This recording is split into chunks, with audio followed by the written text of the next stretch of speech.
Thank you. It's a pleasure and honor to be here. I'd like to extend a very warm thank you to the organizers of Christian Solidarity International and leaders for inviting me. It's a pleasure to be here because we've been noticing that the spaces and opportunities for presenting alternative viewpoints on what is happening in Egypt are actually quite limited. And although the recent events have brought Egypt back into the limelight with President Morsi usurping power and taking in his hands executive, judicial, and legislative powers, I think the situation has been going into a very worrisome direction in Egypt for quite a while.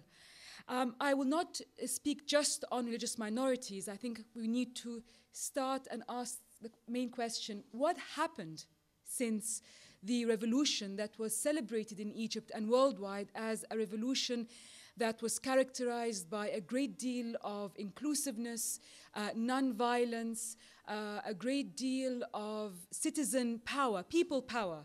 What happened to that revolution? What happened to the dreams of the young people who sacrificed of their lives, of their futures, so that the Egyptians would enjoy three things: dignity, freedom, and justice? These were the three slogans, or the three main catchwords of the Egyptian revolution, that people want dignity, freedom, and justice. So I think that's where I'll start, looking at what's happening in Egypt today, a situation in which we have tear gas being used against young people, very much in the same spirit as that which was deployed by the Ministry of Interior of the former Mubarak regime. We see hundreds of people being imprisoned, hundreds of people disappearing. We don't know where they're going. We see a great deal of violence. And we wonder, how did we get to where we are today? There is now talk in Egypt of a civil war. If the Muslim Brotherhood and the other Islamist factions, namely the Salafis and the Jama'at Islamiyya and others, if they mobilize their members and constituency and followers to go down to the street, and if they happen to come physically into contact with the protesters who are there to express their unhappiness with the state of things in Egypt, we can end up with a civil war. Or at least we can end up with an extraordinary amount of physical violence and quite bloody clashes. So the question is, how did we get to where we are today? It has not been so long since the revolution. We are talking here about a revolution that happened in January 2011. We are now November 2012. What happened during this time? Of course, it would be quite inappropriate of me to try and summarize and analyze highly complex and dynamic processes in a very short period of time, such as we have today. And I've promised CSI that I will refrain from verbal diarrhea, and I will try and finish on time within 40 minutes. So I will try and touch on a few of the main arguments that I would like us to perhaps discuss afterwards. There was some historians who are quite skeptical say, well, maybe the Egyptian revolution wasn't so wonderful after all. Maybe those 18 days of rebellion in Tahrir Square, as we all saw them in our rooms, on our screens, maybe there was something wrong. Maybe things were not as they were. Maybe what followed those 18 days of rebellion, of revolt, weren't so wonderful. But having been physically there in Tahrir Square, not during those 18 days, but afterwards when the revolts continued, when we still had what we called millionaires, 1 million citizen plus going to the streets. Having been there and experienced these millionaires, I can honestly say that those very first months after, or the process of removing Mubarak from power, there was something very real about an inclusive space in Tahrir Square. Having been sandwiched between hundreds of men and not being the subject of a single moment of sexual harassment, having made eye contact with people who come from very different political orientations, there was something very real about the spirit of Tahrir Square. It was a spirit that brought together rich and poor. It was a spirit that brought together Christians and Muslims. It was a spirit that brought together young and old. You saw grandmothers and pregnant women there. Pregnant women sometimes sitting on these small chairs you see where you take to concerts. But there was this idea of we are all in this together, all bound together by the notion of one people against an authoritarian dictatorship that has clung to power for too long. Now, two things to remember. First of all is Egypt is not Tahrir Square. Tahrir Square is one part of a capital. And of course, other forms of inequalities, differentiations that have long existed, that have long become entrenched in Egyptian society and politics did not disappear overnight. The second thing to remember is, and this was not reported in the press, was that there was an agreement that had been reached between the different political groups in Tahrir Square that they will not raise any political banners. So the Muslim Brotherhood and the Salafis had agreed that they would not raise their flags, that they would not make religious slogans.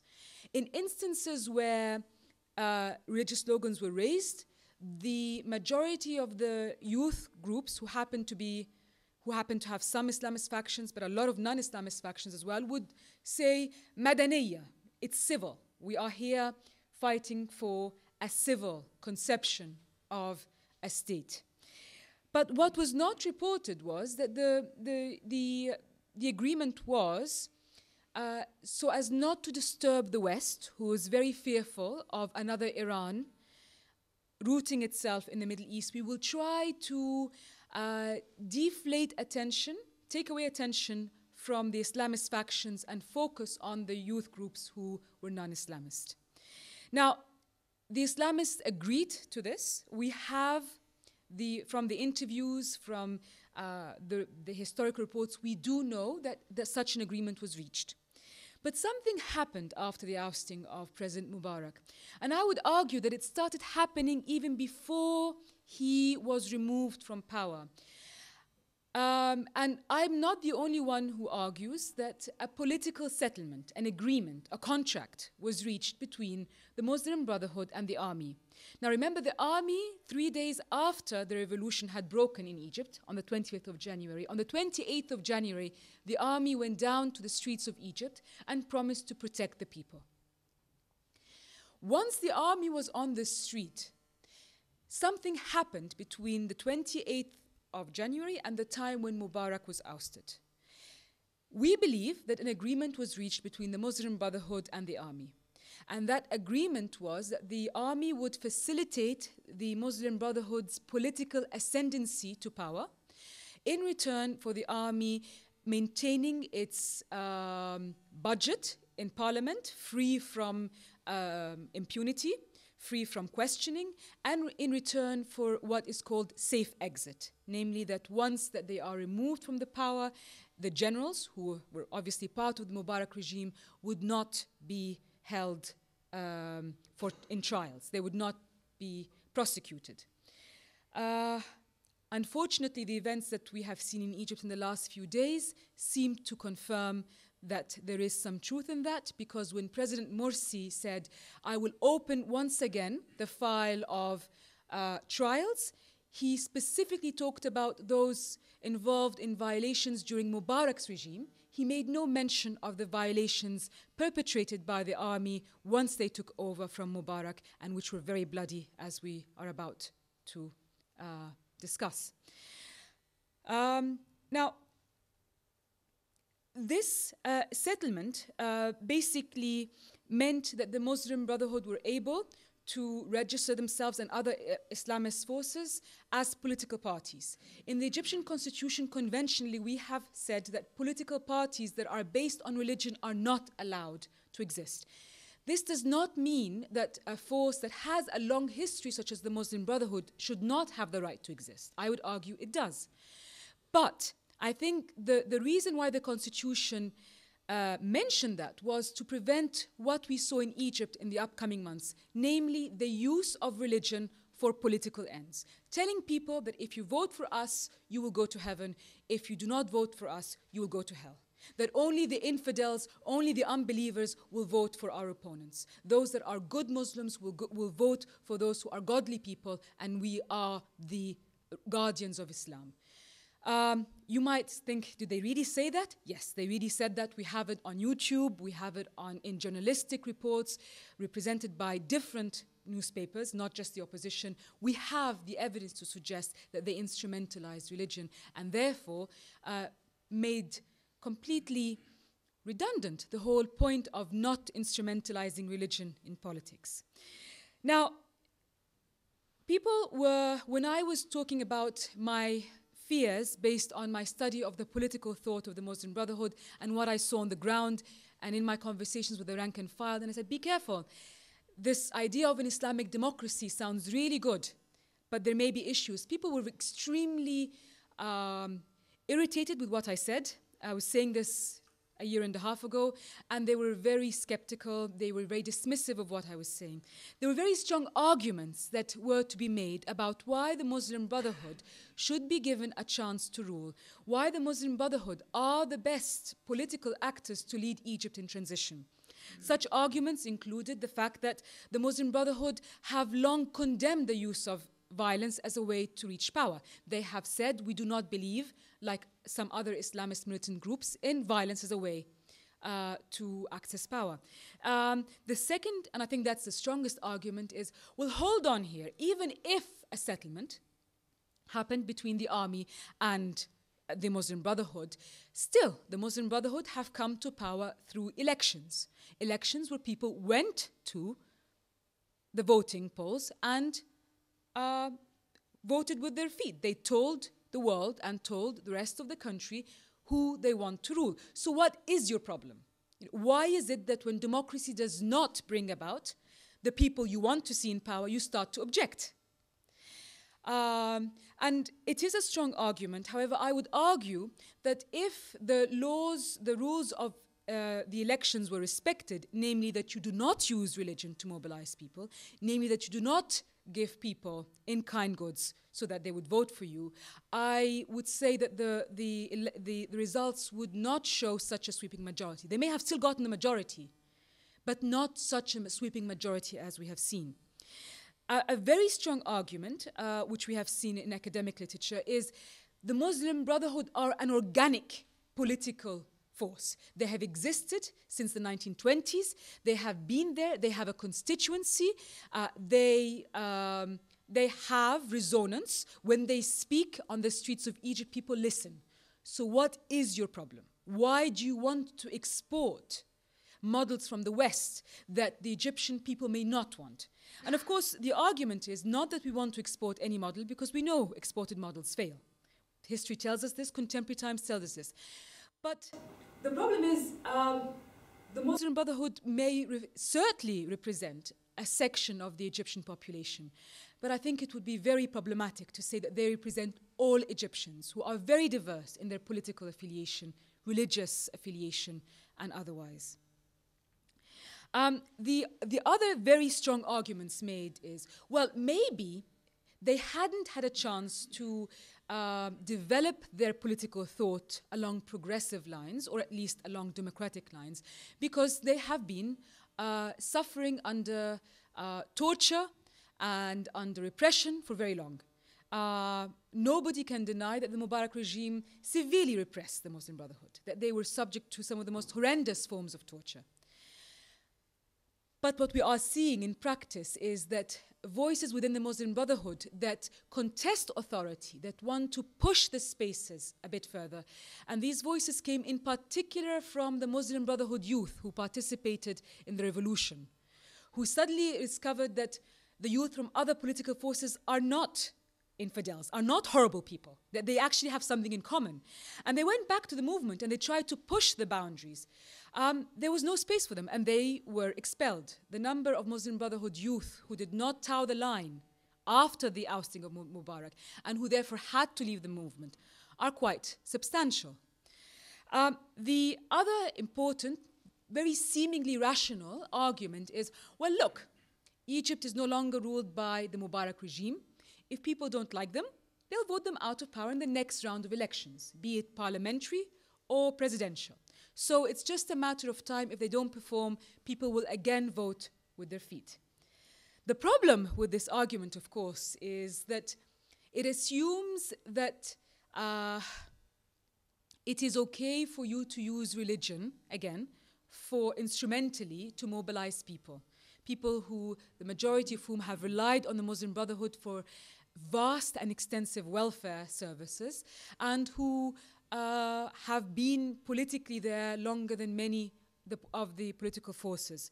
I'm not saying it won't happen. I'm just saying that when you are telling people that you represent God, it's very difficult to compete with God.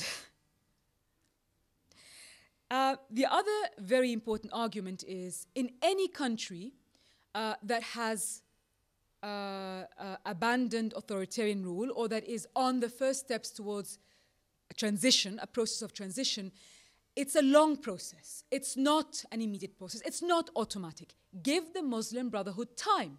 They deserve to be given a chance to rule. Now, of course, the problem with this argument is that things seem to be getting far worse for the average Egyptians as we progress in time. I'm in Egypt every 6 weeks for field work, for field research. And I'm not saying I undertook a representative, quantitative survey of the positions of all Egyptians. But let me tell you, I was really surprised and shocked when I found people coming from different backgrounds, people in villages, people working in hotels, people working in regular transport, people working in civil society organizations, and even people like Nawara Fuad Nigm, who is a very prominent Egyptian female activist who played a leading role in the revolution against Mubarak, who went out openly and said what other citizens were saying on the street, which is, we are now experiencing days far worse than the worst days of Mubarak. Now, how did it come that different sections of the population, Muslim and Christian, men and women, middle class and poor, have come to the conclusion that their daily realities are worse than the days of Mubarak? And let me tell you, as a journalist who lived and who worked under Mubarak's regime, it's not fun. The amount of daily repression you meet is, I'm going to say a rude joke if I can, but you know, one of the prominent jokes that was being made in the last, during the last days of Mubarak was that the secret police knew the color of your underwear. And it was supposed to, Egyptians were saying that to indicate the extent of which they felt the secret political police had infiltrated their lives to the maximum. So the fact that we have Egyptians today saying that the situation is far worse than the worst days of Mubarak begs us to listen to them. We cannot ignore voices just because we don't like them. Now, another very important argument put forward is, well, hold on here. If you think the Muslim Brotherhood are not nice to rule, what about the Salafis, the ones that are more ultra-conservative, more radical in their understanding and interpretation of Islam? Isn't it better to have a moderate Islamist force, moderate in relative terms to the Salafis, rule Egypt than to have a political force that is far more radical? I think where issues have gone wrong are many. So there are things that are, geostrategic forces. There are international economic factors such as international economic crises in food, fuel, and obviously finance. But I think there are certain things which my argument is had to do with policies and forms of governance that the Muslim Brotherhood adopted once in power. Now, before the Muslim Brotherhood went or presented themselves for the parliamentary elections, they had public statements saying, we are not going to be competing for the majority of seats because we want to have an inclusive representative political order or parliament. And they went for the majority of seats, and they ended up with the majority of seats in parliament. They made very strong statements. We will not put forward a president from the Muslim Brotherhood. We will not nominate somebody from us because we want there to be, again, an inclusive political order. And then again, they put forward a president. They said the constitution that we are all going to write from different political forces, different religions, different genders, it's going to be a representative constituent assembly, an assembly that will be responsible for drawing the new constitution. And they ended up taking, with the Islamists, 67% of the membership of the 100 people constitution. Now, what I'm trying to say is that there has been a pattern of exclusionary forms of governance which are justified on the basis of we have come to power via the votes of the people. We represent the people, therefore we have the right to lead in a way that we see fit. It's a majoritarian understanding of democracy. The majority rules, whether you like it or not, because that's what democracy is about.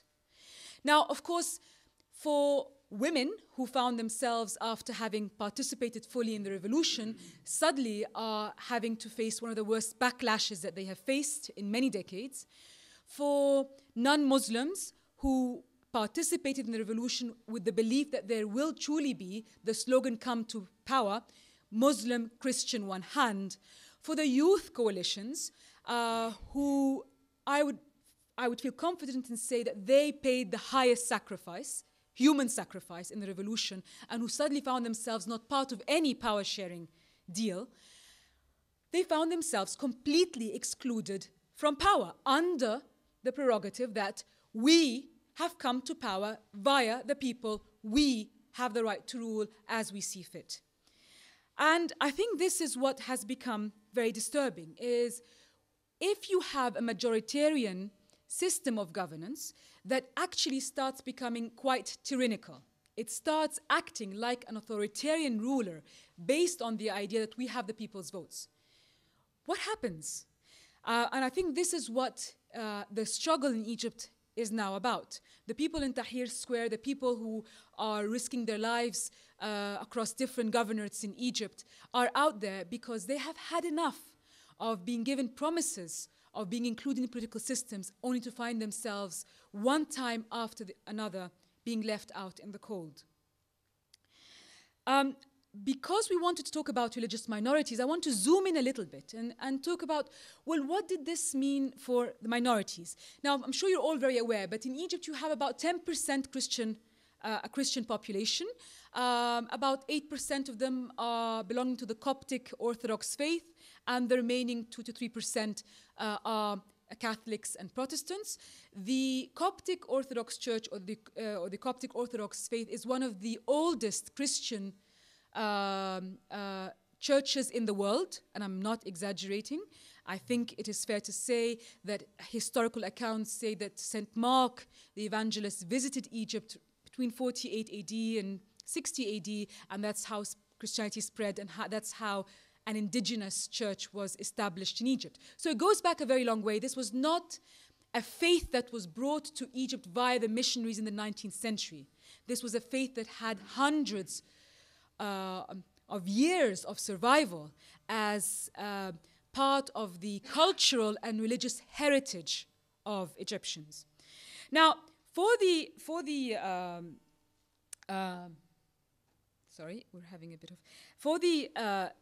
non-Muslim Christian population, sorry, I did a massive blunder just now. I forgot to mention the Baha'is. We have a Baha'i community.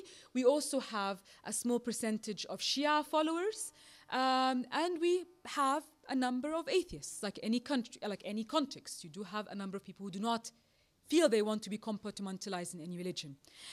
But there was a very strong belief that the decades of sectarian violence that Christians witnessed under Mubarak's rule will be put to an end. that this will be a new era, championing a new phase in which all Egyptians will be brought together with under the national project of building a new Egypt founded on democratic values and values of social justice. And what I think gave a lot of people hope that this will happen was that the youth revolutionary movements were very much in favor of a non-Islamist state. Of course, there were members of the Muslim Brotherhood youth who were there in Tahrir Square and who had a different vision. But what I'm saying is that there was a composition there that very much favored a non-Islamist political state. Now, when I say non-Islamist, it doesn't mean anti-Islamist. It does not mean that they didn't want to see Islamists share in power, nor does it mean that they did not want to see the Sharia represented in the constitution. But it does mean that they did not want to see a system of governance based on instrumentalizing religion for political ends.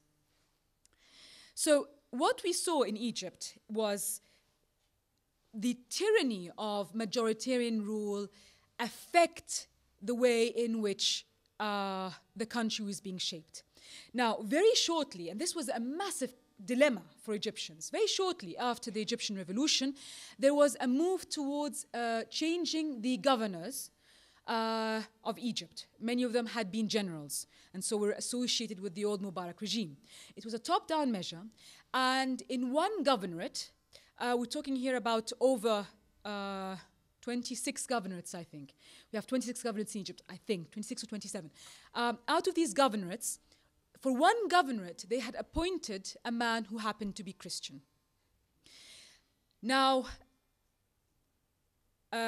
people went out, they blocked the railway station, and they threatened to block the water supply to the rest of Egypt. This was in Qina, an upper Egyptian governorate. And they threatened to cut the electricity lines going into the factories in parts of Upper Egypt. They argued, or at least the press argued, well, it's not that they're against a Christian coming to power, it's just that they're against having another general. But the point is that in other governorates, other generals had been appointed too. And while there were protests against these generals, it was nothing like what you saw in Qina, which is what you see on the screen, which is a situation in which villages, people coming in from villages, from towns, all congregated in front of the city council, or the equivalent of it, to say very clearly, no, we do not want a Christian ruling over us. No, we do not want a quota Christian presiding over us. A quota Christian was supposed to be indicating that the governorate of Qina was being assigned a Christian ruler just to show that Christians are getting a share of power. Now, this put the Egyptian authorities in a very, very awkward situation. Do you not listen to the people and therefore repeat the same mistakes as Mubarak? Or do you listen to the people and remove the governor, and therefore you are setting in place a very clear political signal that if the people don't want Christians, that's fine. I mean, for all you have it, the person appointed could have been a woman. We've never had a woman governor, but it could have been a woman. They could have actually also protested and said, in the name of the people, we do not want a woman presiding over us. The animosity towards women's leadership over a Muslim majority population is just as intense as a Christian presiding over Muslims. All I'm saying is that the Egyptian government chose to suspend the appointment of the governor and thereby set a signal to the Islamist-led protests that if you are able to flex your muscle and show that in the name of the people you do not want a non-Muslim being in power, we will comply. Now, what that meant is that within the space of a year and a half, we started seeing a very dangerous phenomenon in Egypt. Now, Christians and Muslims have been living together in Egypt, sometimes in conflict, but many times in harmony, for hundreds of years. In poor villages, you will find a Christian neighbor, borrowing, half a pack of sugar from her Muslim neighbor when she's running out and she's in the middle of cooking. You'll find the Muslim neighbor bringing her children to her Christian neighbor to take care of while she goes. There was a great deal of, there was never a situation, let me rephrase this. We did not have a situation in which Christians lived in all Christian communities and Muslims lived in all Muslim communities. Christians lived between Muslims. Now, this did not mean we did not have cases of sectarian violence. We did. And they were rising and they were horrendous, especially in the last 10 years of Mubarak's rule. But what we started seeing after the revolution, following the signal that the government gave, namely in the name of people power you can get away with being exclusionary and tyrannical, is that in many villages, through the mobilization of the Islamists, in many cases involving the Muslim Brotherhood, in some cases involving the Muslim Brotherhood in alliance with the Salafis, people started saying, we don't want you to live among us. We don't want you in our village anymore.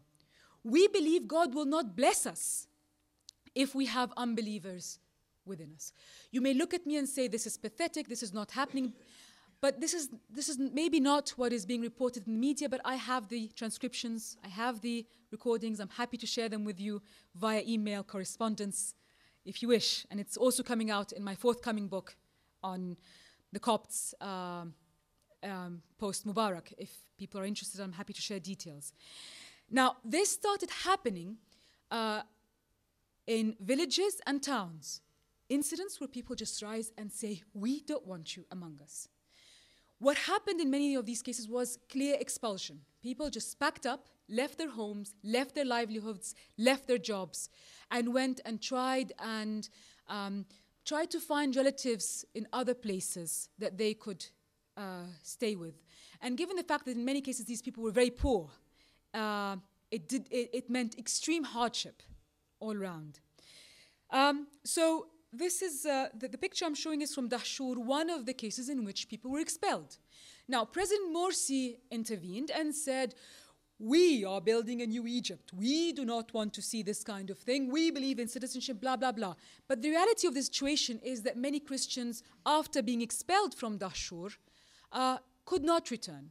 And when they returned, their lives were quite miserable, because if they went down to the local street to buy cucumber and carrots and tomatoes and what have you, Muslims would suddenly not wish to sell to them. So your daily lives became completely impeded.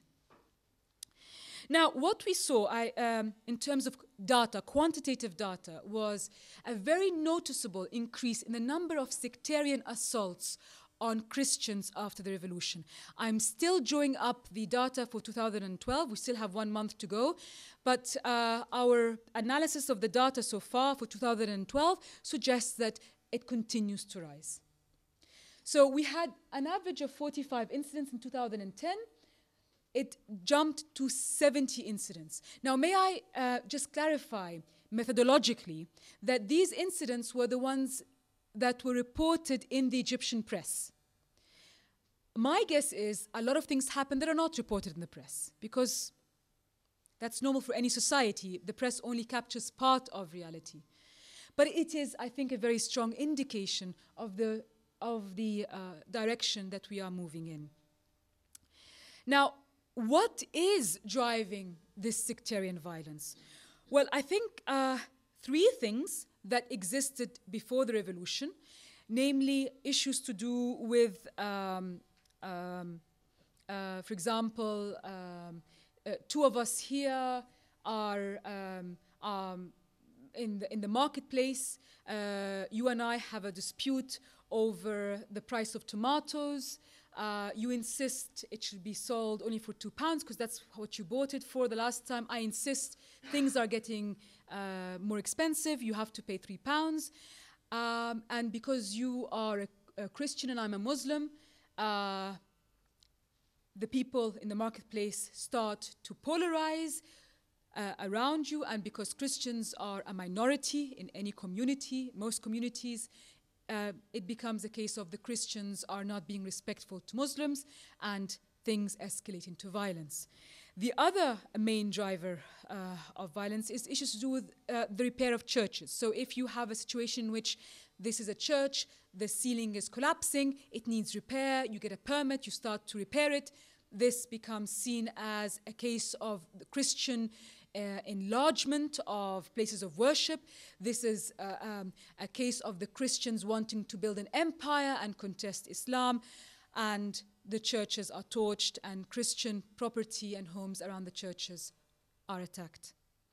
Other cases have to do with gender relations. So cases where Christian women disappear, sometimes out of their free will. They fall in love with a Muslim man, they want to marry him. In Egypt, inter-religious marriages are not acceptable, so they flee.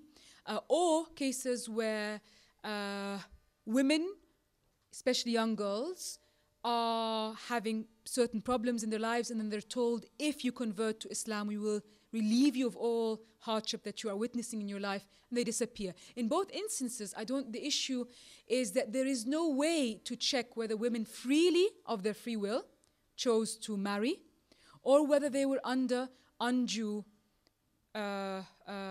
pressure. Because once these women disappear, there is no legal mechanism to check whether this was a case of free will or not. But I think there's something, for me as an Egyptian, extremely worrying about what we are seeing after the revolution. And that's this: untriggered cases where sectarian violence is starting out of nothing. Cases where, out of the blue, violence is fomented and people are mobilized. Sometimes it's because of a rumor. Sometimes it's because people decide after a Friday prayer that they've had enough of having Christians in their village. But I think this is very scary. Because if you have an issue that is at the source of tension, you talk about how do you solve this policy-wise? What kind of policies do you need? What kind of social change do you need? What kind of legislation you need? But when it's communities becoming intolerant and refusing to accept members that have been part and parcel of their fabric for hundreds of years, I think this is what is very worrisome. And I think what is most worrisome is that these incidents are happening more and more frequently because of majoritarian politics, namely the fact that the Islamists are able to use the power of numbers on the ground and the fact that they are a majority in government in order to basically get away with it. So what we are seeing is a growing trend of, I hate to use the word, but that is the word that is being used in Arabic, نطهر مجتمعنا, of cleansing our society of Christians. This was not a term that, as political scientists doing political ethnography in villages and towns, that we had come across before the revolution. Again, this is not to say that sectarian violence was not rampant during Mubarak's era. It was. But this kind of terminology of clearing the ground, if you like, of undesirables, was not there. The second is the idea of accusing people of slurring Islam. So we may be in a discussion, we may disagree on our points of view, and so you being a Christian, I would say, hey, guess what, everybody? She made fun of the Prophet. And then that suddenly becomes a rumor that spreads around, and that is enough to basically send people to 2- and 3-year prison terms, which is what we have seen with many of these cases where people have been accused of slurring Islam. The third one, I think, is the increasing exposure to day-and-day harassment on the basis of religious affiliation. So if you're wearing a cross, many cases people are now being spat upon and being told, go find a home outside this country, you infidels.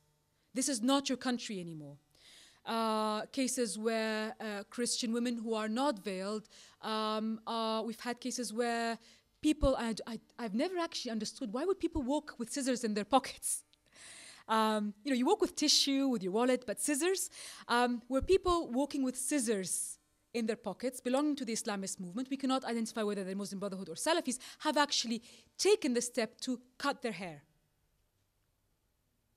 Now, May I add that the harassment of women is not just for Coptic women. I think they tend to be more fair game because they're not veiled, whereas Muslim women, the majority are veiled. But though Muslim women who are not veiled are also subject to a great deal of harassment. But may I add also Muslim women who are veiled are subject to tremendous harassment, even those that are wearing the niqab, the headgear.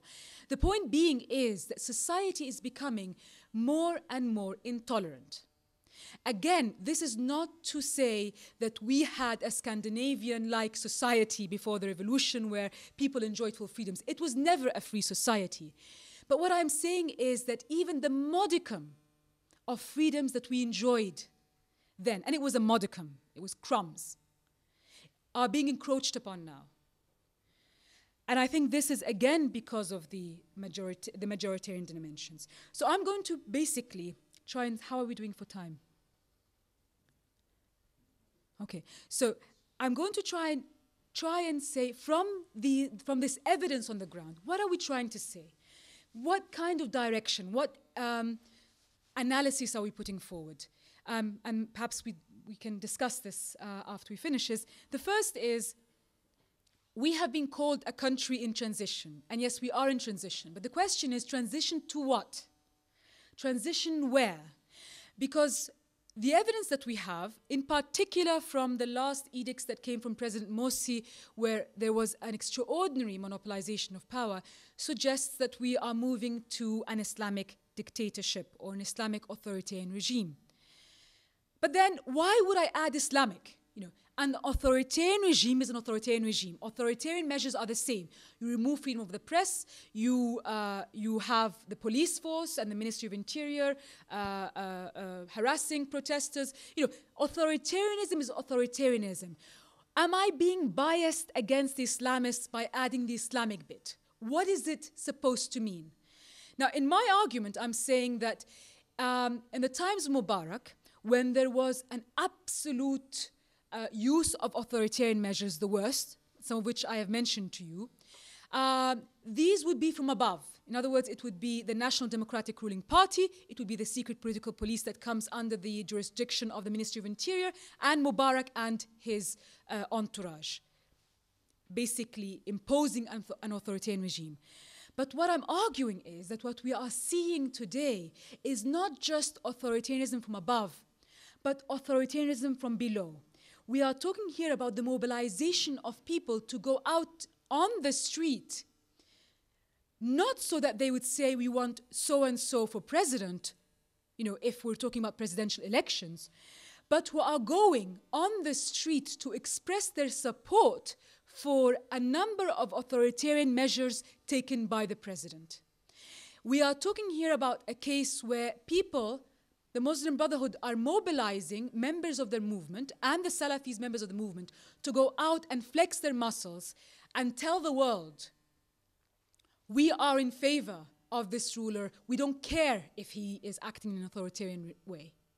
And I think this is particularly dangerous because if you have a military-led authoritarian system or even a foreign occupation, you can mobilize the people against them.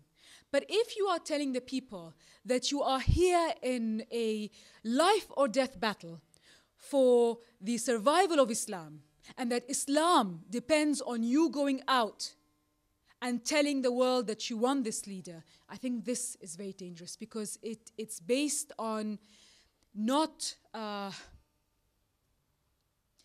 it's based on playing on the fact that people do cherish their relationship with God, and it's instrumentalizing that for political ends that are very problematic. The second argument I'm making is, yes, the Muslim Brotherhood did promise an Islamic democracy, a democracy that would be organic, that would have elements of the Muslim or the Islamic Sharia, and that would also have elements of a democracy. These elements of a democracy would be threefold, namely that there will be elections, and elections would be accepted as a means of rotation of power. Secondly, that we would have a constitution, and the constitution would provide us with a normative framework for legislation and rulings. And thirdly, that this would be what they called a civil state, a state that is neither ruled by the clergy, as we saw in medieval Europe, nor would it be ruled by the military, as we saw in most of the authoritarian regimes. My argument is that this kind of Islamic democracy came with a number of qualifiers that in effect on the ground made the quality of citizenship, the kinds of rights that people enjoy, shrink tremendously. I'm going to move to, because it's quite, I mean, all of these arguments are detailed in the book, but I'm going to just give you one example. So we believe in equal citizenship for all, Christians and Muslims and what have you, as long as the Christians espouse an Islamic identity, that they espouse, that they believe in the Islamic civilization, in the Islamic heritage as their foundation. But what if they don't? What if they want to talk about their identity being grounded in the pharaonic civilization, a civilization that they can, irrespective of their religion, share with the Muslims, anybody, that any Egyptian would say, we are proud of having a 5,000-year civilization. That becomes problematic because you have to say that you believe in an Islamic identity.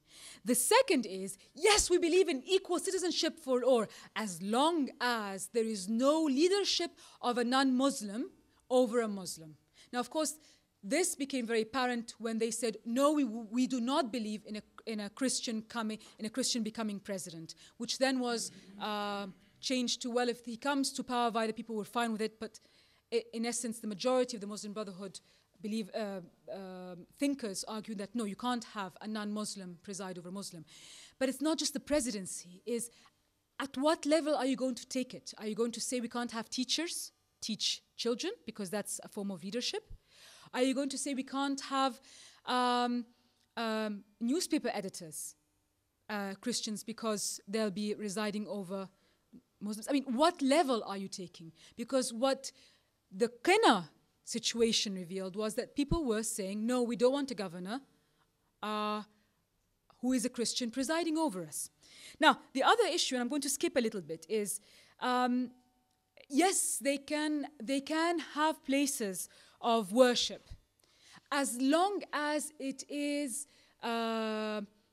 commensurate with their numbers. But then who determines the numbers? The Muslim Brotherhood argue that Christians and non-Muslims in Egypt amount to no more than 5%. Others argue that it's between 10 and 14%.